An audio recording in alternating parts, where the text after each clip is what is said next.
Hello and welcome to विद्या शास्त्र BTech course. इस course में फर्स्ट ईयर बीटेक का मैथमेटिक्स का पूरा सिलेबस कराया जा रहा है। एज पर सिलेबस आपको स्क्रीन पर दिख रहा होगा।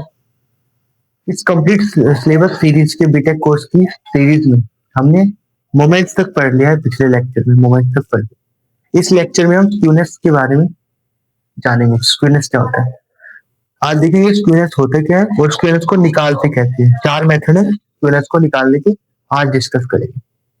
तो स्क्यूनेस क्या बताते हैं? सिमेट्री, डाटा में कितनी सिमेट्री है उसके बारे में डिस्कस करता है। Skewness of a distribution can be defined as a tendency of a distribution to depart from symmetry. दो टाइप का स्क्यूनेस होते हैं, पॉजिटिव स्क्यूनेस, एक नेगेटिव स्क्यूनेस। अब पॉजिटिव नेगेटिव कैसे बताएंगे? ग्राफ का टेल अगर राइट साइड में ज्यादा जा रहा है, ग्राफ का टेल राइट साइड में जा रहा है, इसका मतलब पॉजिटिव स्क्यूनेस है। और ग्राफ का टेल अगर लेफ्ट साइड पे जा रहा है, लेफ्ट साइड में जा रहा है, यानी नेगेटिव स्क्यूनेस है। ठीक है, ग्राफ का टेल राइट में है तो पॉजिटिव स्क्यूनेस, ग्राफ का टेल लेफ्ट में है तो नेगेटिव स्क्यूनेस। अब देखिए स्क्यूनेस निकालेंगे कैसे। स्क्यूनेस निकालने के चार तरीके हैं। पहला है कार्ल पियर्सन मेथड, फिर बोलिस मेथड, कैलीज मेथड और मेथड ऑफ मोमेंट। सबसे पहले कार्ल पियर्सन मेथड देखते हैं। Coefficient of skewness is equal to mean minus mode upon standard deviation.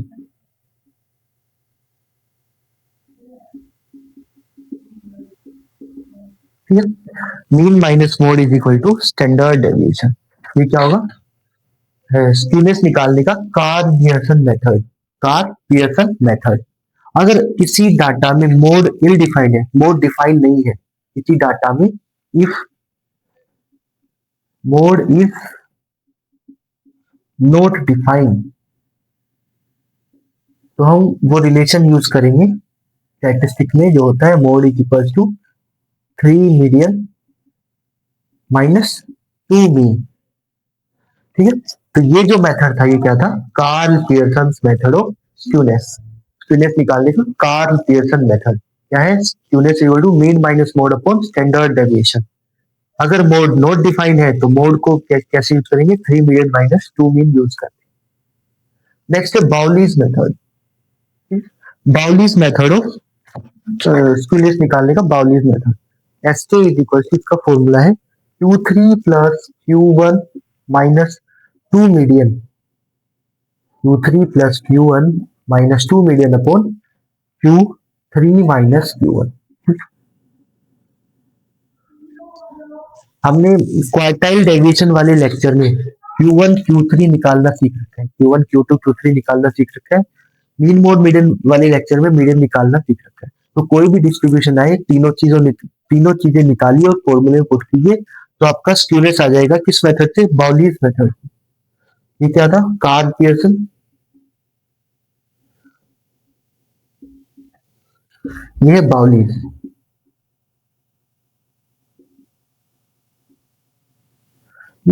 Next है कैलीज मेथड। कैलीज मेथड में क्या यूज होगा? Percentile P90 plus P10 minus 2 median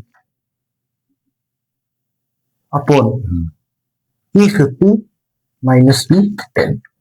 ठीक, कैलीज मेथड में क्या यूज होगा? परसेंटाइल यूज होगा। परसेंटाइल क्या होता है? किसी भी डाटा को 100 इक्वल पार्ट्स में डिवाइड करता है परसेंटाइल। तो P90 P10 निकालना देख लिया था मोमेंट्स वाले लेक्चर। ठीक है, तो कैलीज मेथड से कैसे निकाल सकते हैं students? S equal to P90 plus P10 minus 2 median upon P50 minus P10। ये कौन सा मेथड है? कैलीज मेथड है। लास्ट है मेथड ऑफ मोमेंट। लास्ट है method of moment.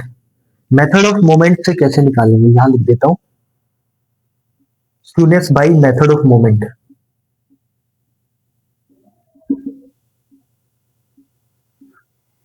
Method SK is equal to μ3 का स्क्वायर अपॉन μ2 का cube. ठीक है, तो मेथड ऑफ मोमेंट से स्क्यूनेस कैसे निकालें? स्क्यूनेस इज μ3 का स्क्वायर अपॉन μ2 का cube. μ3 μ2 mu 1 mu 3 mu 2 mu 4 हमने किसमें निकाला, मोमेंट्स वाले लेक्चर में निकाला था, तो वहां आप देख सकते हैं। तो इस सारे में ये सारी वैल्यूज हमने पिछले लेक्चर्स में निकाल रखी है। तो कोई भी डिस्ट्रीब्यूशन आए वैल्यूज निकालो, फॉर्मूले में पुट करो, स्टूडेंट्स आ जाएगा। ठीक है, तो इसमें हम क्वेश्चन करने वाले हैं, आप इससे 2 से 3 क्वेश्चन कर लेना हर एक मेथड पर, आपको एक टॉपिक क्लियर हो जाएगा। ठीक है, और इसमें कुछ नहीं था स्टूडेंट्स में ऐसे रिलेटेड। तो इस लेक्चर में इतना ही, और लेक्चर्स के लिए सीरीज को फॉलो कर लीजिए, और इसके बाद हम कर्टोसिस वाला टॉपिक करने वाले हैं। स्टूडेंट्स में इतना ही है कि डेफिनेशन स्टूडेंट्स में पॉजिटिव स्टूडेंट्स है, नेगेटिव स्टूडेंट्स है, और मेजर ऑफ स्टूडेंट्स है क्या है, Karl Pearson method, Bowley's method, Kelly's method और मेथड ऑफ मोमेंट। कार्ल में मीन मोड मीडियन और स्टैंडर्ड डेविएशन यूज होगा, बाउलिस में क्वार्टाइल और मीडियन यूज होगा, कैलिस में परसेंटाइल और मीडियन यूज होगा, और मेथड ऑफ मोमेंट में मोमेंट यूज होगा। ठीक है, तो आज के लिए इतना ही। Thank you for watching the video.